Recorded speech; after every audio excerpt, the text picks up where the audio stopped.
السلام علیکم ورحمۃ اللہ۔ الحمدللہ وکفا وسلام علی من لا نبی بعد۔ اللہ مہربان کے فضل و کرم سے ہمارا آج کا سبق سورہ النساء کی آیت نمبر 125 اور 126 ہوگا انشاءاللہ۔ قرآن پاک کھول لیجئے۔ اعوذ باللہ من الشیطان الرجیم، بسم اللہ الرحمن الرحیم۔ ومن احسن، اور کون، اور من کون، احسن زیادہ اچھا ہو سکتا ہے۔ یہ الف جو لگایا گیا ہے یہ تاکید کے لیے، اس کا فعل بدلنے کے لیے، صفت کے زیادہ ہونے کا مفہوم ہے اس میں۔ احسن زیادہ اچھا ہو سکتا ہے۔ دینا دین میں،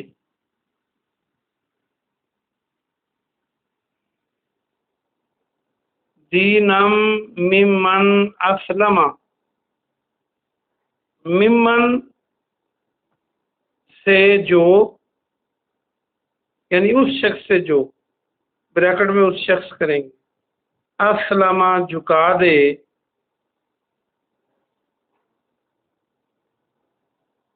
وجہہ اپنا چہرہ، للہ اللہ کے لیے، وَهُوَ محسن، اور وہ محسن ہو۔ محسن نیکی کرنے والے کو کہتے ہیں عربی میں۔